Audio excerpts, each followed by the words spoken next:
Back to the future.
Sadhguru, nous avons entendu beaucoup d'histoires de personnes qui entrent dans un état de méditation profonde et qui se passent des besoins humains de base, comme boire et manger pendant des mois d'affilée.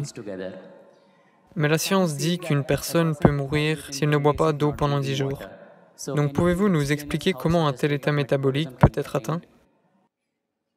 Pour cela, vous allez devoir courber votre mental un peu, parce que ce n'est pas comme ça dans vos livres scolaires.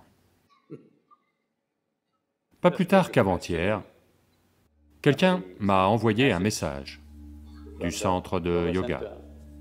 Il y a quelque chose qui s'appelle Dhyanalinga. Cela arrive très souvent, mais là c'est arrivé à un ressortissant étranger, donc le message m'est parvenu, un peu soucieux. Donc cette personne est allée s'asseoir au Dhyanalinga à 7 heures du matin, parce que tout le monde n'a droit qu'à un créneau de 15 minutes pour s'y asseoir, en raison du nombre de gens.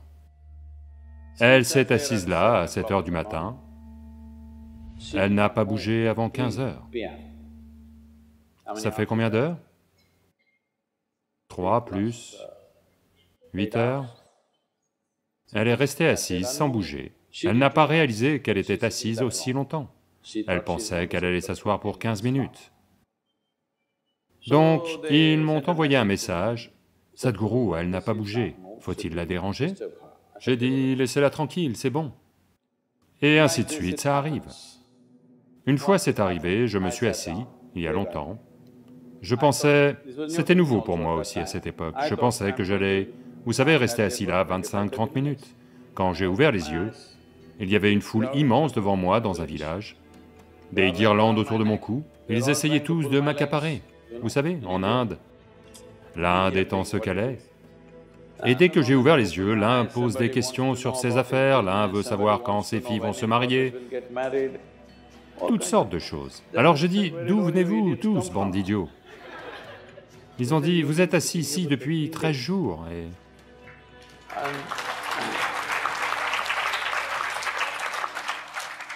Donc, que se passe-t-il dans le système? C'est ce que vous demandez. Voyez là, tout de suite, je parle. Si vous prenez mon pouls,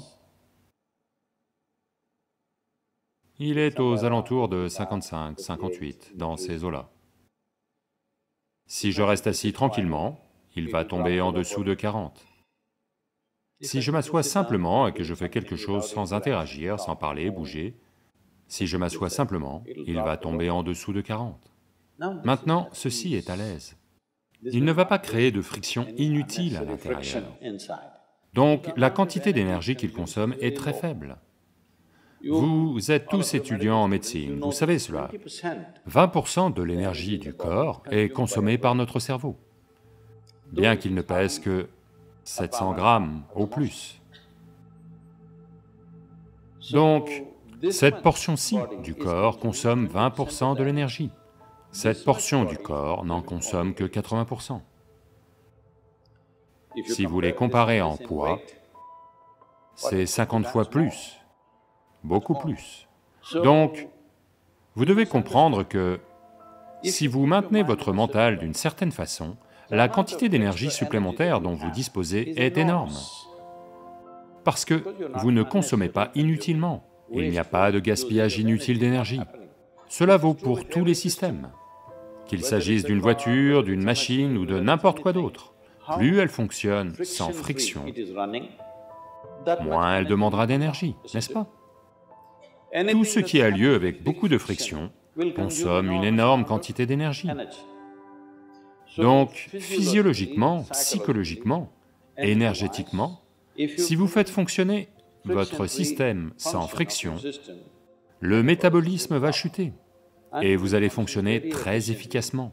Parce que quand vous montez dans les tours, vous avez beaucoup de marge pour le faire.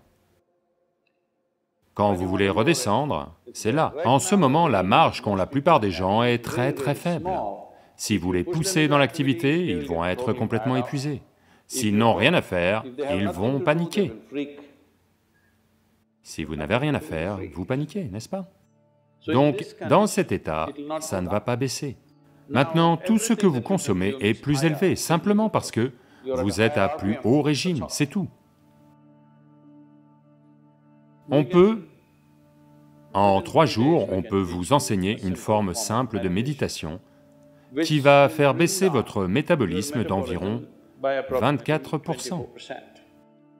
C'est la plus forte baisse que vous puissiez avoir dans des états conscients de méditation. Si le métabolisme descend au-delà de cette limite, vous n'aurez plus aucune conscience du corps. Si vous êtes assis ici, vous n'avez aucune sensation du corps. C'est comme ça qu'un yogi reste assis. Voyez, si vous vous asseyez ici, même si vous n'avez pas de montre, vos jambes, votre dos, vos fesses, tout compte le temps, n'est-ce pas? Allô? Vous n'avez pas besoin de montre. Si vous restez assis là 3 heures, vous savez que vous devez vous lever. Le corps le sait. Donc, quelqu'un reste assis pendant des heures ou des jours parce qu'il n'a pas de sensation du corps. L'absence de sensation du corps n'est pas seulement due à la baisse du métabolisme, c'est aussi l'intensité de votre énergie qui n'est pas une énergie biologique. Une autre dimension de l'énergie est pleinement intense. Une fois qu'elle imprègne tout le corps, vous n'avez aucune sensation du corps. Si je participe à un programme 10 heures, 12 heures, je suis le seul à boire de l'eau en continu, mais je suis le seul à ne pas aller aux toilettes. Je suis le seul qui ne va pas faire de pause. Toutes les 2 heures, ils font une pause et reviennent. Simplement parce que Votre degré d'identification à votre processus physiologique détermine ces choses pour commencer. Mais il y a aussi la sadhana, il y a aussi un certain travail à faire avec votre système. Donc tout le monde n'est peut-être pas prêt à faire ce niveau de sadhana, mais tout le monde doit faire une certaine sadhana. Quelque chose afin que ce que vous souhaitez faire, vous puissiez le faire efficacement. Quoi que vous vouliez faire dans votre vie, vous devez être capable de le faire aussi bien que vous le pouvez. Ce que vous faites n'est pas mon problème, mais quoi que vous fassiez, vous devez le faire bien, n'est-ce pas? Allô? Vous devez le faire bien. C'est très important pour un être humain de le faire bien. Donc pour ça, il est très important que votre propre corps et votre propre mental ne soient pas un obstacle, que votre propre corps et votre propre mental ne vous fassent pas trébucher tout le temps. Ils doivent être des plateformes sur lesquelles vous tenez. En ce moment, les gens ont sombré en elles. Voyez, ceci est une plateforme, elle est bien. Supposez qu'elle vous laisse sombrer en elle, ce n'est pas un bon endroit pour vous asseoir et parler, n'est-ce pas? Elle nous maintient en hauteur, donc elle est bien. Votre corps, votre mental doivent vous maintenir en l'air en permanence. Si cela a lieu, votre dépendance vis-à-vis de l'extérieur va diminuer. Et de plus, l'eau n'est pas toujours consommée par la bouche. Le corps consomme de l'eau de très nombreuses façons. Si vous activez le système d'une certaine manière, il consomme de l'énergie. Voyez, en ce moment, vous mangez de la nourriture, buvez de l'eau, respirez de l'air, tout ça pourquoi? Pour générer de l'énergie. Mais la science vous a clairement prouvé qu'il y a assez d'énergie partout.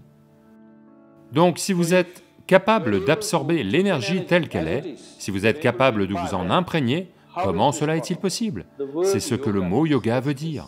Le mot yoga veut dire que vous commencez à effacer les limites de votre individualité. Là maintenant, ceci est moi, cela est vous, c'est 100% clair, n'est-ce pas? Pourquoi? Parce que vous pensez que ce corps-ci est moi, ce corps-là est vous? C'est une limite claire. Il y a une limite claire entre mon corps et ton corps. Il y a aussi en grande partie une limite entre mon mental et ton mental. Ici et là, on peut se recouper un peu. Mais il n'y a rien de tel que ma vie et ta vie. Avez-vous déjà soufflé des bulles de savon? Ou vous étiez un garçon sérieux même à l'école, non? Avez-vous soufflé des bulles de savon? Disons qu'on est assis ici à souffler des bulles de savon. Tu as fait une grosse bulle comme ça, j'ai fait une bulle grosse comme ça. Maintenant je dis, ceci est ma bulle, cette petite-là est à toi, celle-ci est ma bulle. Poup, disparu. Maintenant, je ne dis pas, ceci est mon air, cela est ton air. La vie est pareille. Ceci est un cosmos vivant. Vous en avez capturé un peu, j'en ai capturé un peu. Combien vous en capturez va déterminer l'ampleur et la qualité de votre existence. Je veux que vous compreniez ceci clairement. La quantité de vie que vous avez capturée va déterminer ceci.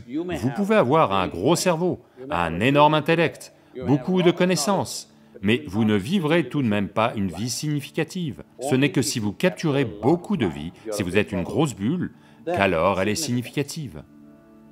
Si vous avez un grand corps, d'autres vont peut-être vous regarder et dire « il est très grand », mais en vous-même, ce ne sera pas votre expérience. Si vous avez un gros cerveau, les gens pensent « oh, il est très intelligent », mais en vous-même, vous n'aurez pas une vie significative.